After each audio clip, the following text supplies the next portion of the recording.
Yitzhak Greenwald, bonjour, Boker Tov. Boker Tov. Alors, je vous présente comme, en fait, on peut dire que vous avez été, pendant la dernière campagne, récente campagne électorale pour la présidence du Conseil régional du Gush Etzion, vous avez été le bras droit et le numéro 2 du nouveau président du Conseil régional du Gush Etzion. Et c'est à ce titre, donc, un des responsables, on peut dire, de ce Conseil régional, où une implication assez importante à l'intérieur du Conseil, au moins ne serait-ce que pendant la campagne électorale. C'est à ce titre que nous voulons parler avec vous de la cérémonie qui s'est déroulée hier soir dans le Gush Etzion. Je rappelle aussi que vous êtes habitant vous-même d'une des localités du Gush Etzion. Et donc, je voudrais parler ensemble de cette cérémonie hier soir. Une cérémonie qui devait être une cérémonie officielle marquant le 50e anniversaire de l'installation, de l'implantation juive en Judée et en Samarie, et très symboliquement, elle s'est déroulée donc dans le Gush Etzion, mais une cérémonie qui a été, on va dire, l'objet d'une très vive polémique au cours des derniers jours quant à la participation de plusieurs hautes personnalités. En particulier, on a parlé des juges de la Cour suprême, et on a remarqué hier soir aussi l'absence de très hautes personnalités, comme par exemple celle du président de l'État, Reuven Rivlin, qui n'était pas là, celle du chef d'état-major, Gadi Eisenkot, qui n'était pas là également. Alors, la première question que je voudrais vous poser, c'est-à-dire, est-ce que d'abord le caractère officiel de cette cérémonie était absolument nécessaire, et comment vous réagissez, vous, à l'absence de ces personnalités? Disons, à propos de M. Eisenkot, je ne sais pas. Je sais que le président de l'État devait être à l'étranger, et c'est pour cette raison-là même que M. Edelstein, le président du Parlement, était présent. Mais le scandale, c'est quand même l'absence d'un membre du tribunal suprême. Oui. Et c'est un scandale et qui résonne particulièrement fort dans le Gush Etzion, vu la position qu'a pris le tribunal suprême concernant un des quartiers de la localité dans laquelle j'habite, El Hazar, qui a exigé donc la destruction de 17 maisons. Et ça fait déjà tellement scandale dans le Gush Etzion. Je rappelle quand même que le Gush Etzion fait partie du consensus israélien général. Justement, voilà, effectivement, il est bon de le rappeler, parce que le Gush Etzion, même historiquement, fait partie du consensus dans tous les cas de figure d'un règlement du conflit israélo-palestinien. Le Gush Etzion, les localités du Gush Etzion resteraient sous souveraineté israélienne, et c'est justement pour cela que cette polémique est peut-être surprenante, parce que finalement, alors que c'était une terre de consensus, aujourd'hui, eh bien, on a l'impression que finalement, à travers la décision de la présidente de la Cour suprême, Myriam Nahor, eh bien, c'est devenu un sujet de polémique. Oui, je pense que cette décision de Mme Nahor lui fait perdre encore plus de crédibilité à elle, personnellement, mais certainement à ce qu'elle représente, le tribunal suprême. Et je trouve ça bien dommage. Alors, comment s'est déroulée cette cérémonie? Quel est le message que vous en avez retiré de la part de Binyamin Netanyahou? D'abord, M. Netanyahou a eu un discours très remarqué, toujours plein de charisme et plein de présence, c'est impressionnant. J'avoue malheureusement que les gradins n'étaient pas totalement occupés, c'est assez regrettable, je ne sais pas si c'est pour des raisons techniques, mais disons que c'était pas archi plein. Oui. M. Netanyahou d'ailleurs a fait un clin d'œil en disant aux résidents de ce quartier de Netivavot, ne vous inquiétez pas, on s'occupe de vous, donc c'était un petit clin d'œil quand même pour nous, en fait. Oui. Et c'était très sioniste, il faut le dire quand même, c'était très à droite. C'était une cérémonie très à droite. Donc on peut comprendre il peut y avoir certaines réticences de la part de certains hauts responsables de l'État à participer à une cérémonie qui finalement... Je dirais comme ça, excusez-moi, je dirais que je pense que c'est dommage, regrettable qu'il n'y ait plus un membre de l'opposition qui ait pris parole.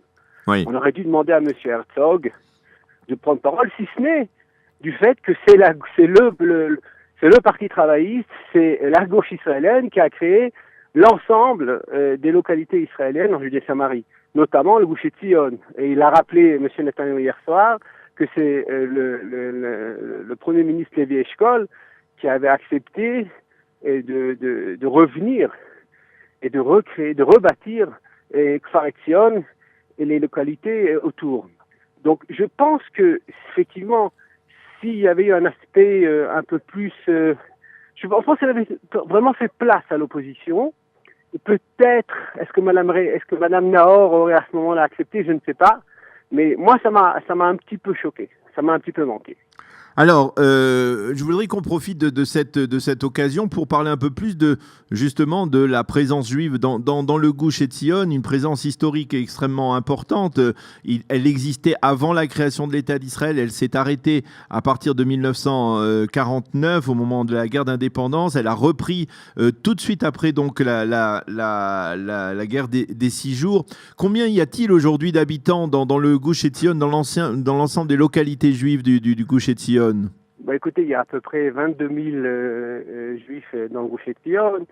Il y a 22 localités, si mes souvenirs sont exacts. C'est une population qui est très variée aussi. Aussi bien, il y a des gens religieux, des gens laïcs. Il y a quelque chose de très paisible quand même. Bon, malgré les attentats dont on a fait, dont on a souffert il y a 2 ans. C'est une région il faut rappeler effectivement que le carrefour du Gush Etzion, hein, au sud de Jérusalem, a été souvent le théâtre de plusieurs attentats au couteau, ou même des attentats à la voiture bélier, qui ont coûté la vie à plusieurs. Oui, moi étant directeur d'école à l'époque, j'ai eu des élèves qui ont été blessés, j'ai eu un enseignant à moi, Yaakov Don, qui a été tué.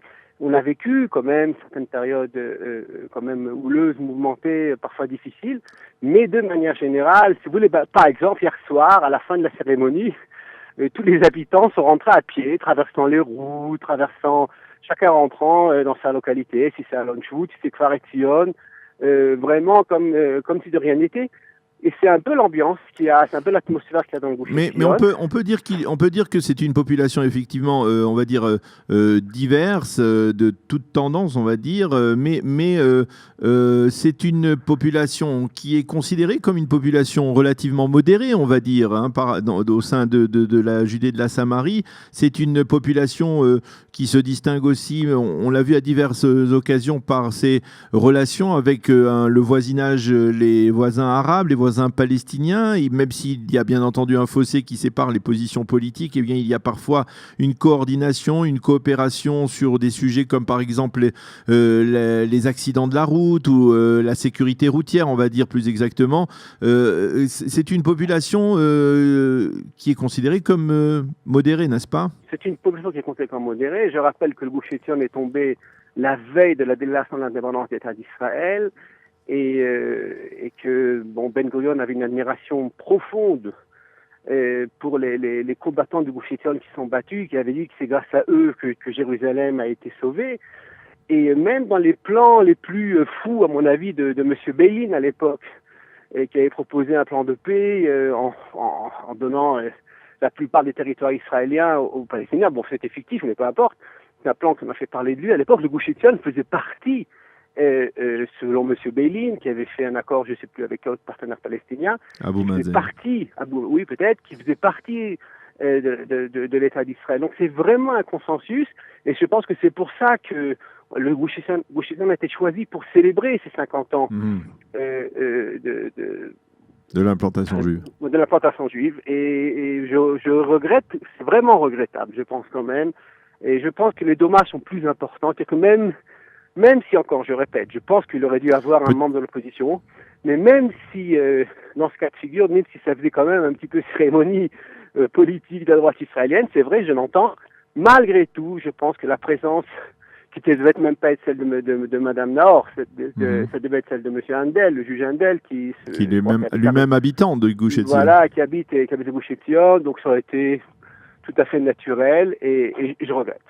Peut-être que finalement, si l'on veut prendre un petit peu de recul, eh bien, c'est l'expression, hein, en fait, cette polémique, du fait que l'implantation juive en Judée-Samarie n'a pas réussi, vous savez, on le dit en hébreu très facilement, les Ityachev Balebavot, c'est-à-dire s'implanter dans les cœurs de la population israélienne, que finalement, eh bien, cette implantation, même si elle est légitime, même si elle est historiquement prouvée comme celle du Gush Etzion, eh bien, elle n'a pas réussi à à s'imposer, même 50 ans après, dans l'ensemble de la population israélienne. C'est un sujet politique, c'est un sujet de débat, c'est un sujet de polémique. Je pense, en tout cas, elle n'a pas réussi à s'imposer dans les cœurs de la présidente, gauche, oui. de la gauche, de l'élite de gauche intellectuelle israélienne, ça certainement.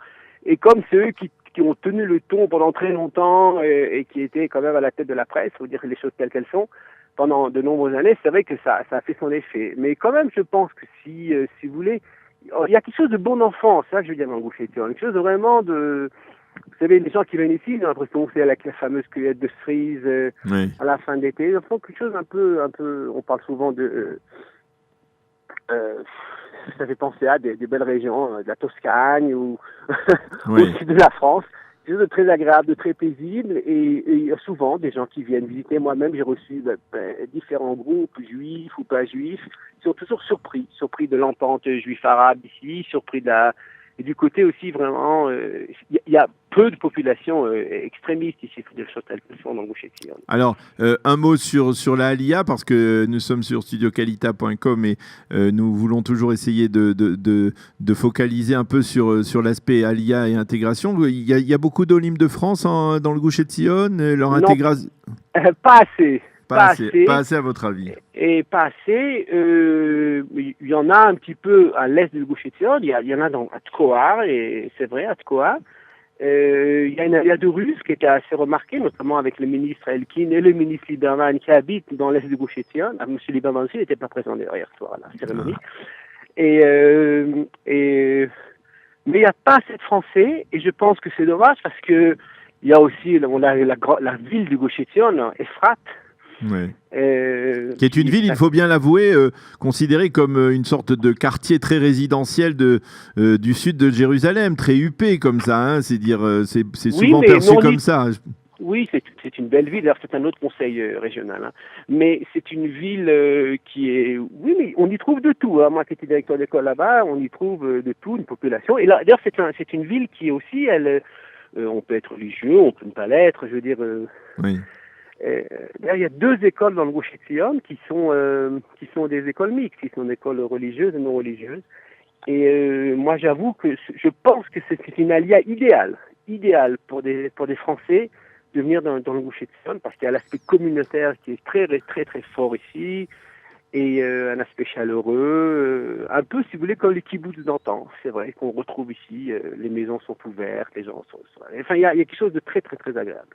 Eh bien, écoutez, puisque vous nous le dites, eh bien peut-être on vous renvoie la balle au bon, peut-être, et on vous offre la possibilité, effectivement, avec plaisir, de solliciter, peut-être auprès du président du conseil régional du Gush Etzion, la possibilité de développer des projets d'intégration, d'installation de Olim de France dans le Gush Etzion. Merci Yitzhak Greenwald d'avoir été ce matin avec nous sur Studio Kalita. Shana Tova, Gmar Khatima Tova. Shalom, shalom. Voilà, nous allons marquer une pause, il est 8h30. On retrouve Eliane Agurfinkel dans quelques instants pour sa chronique Un jour notre histoire.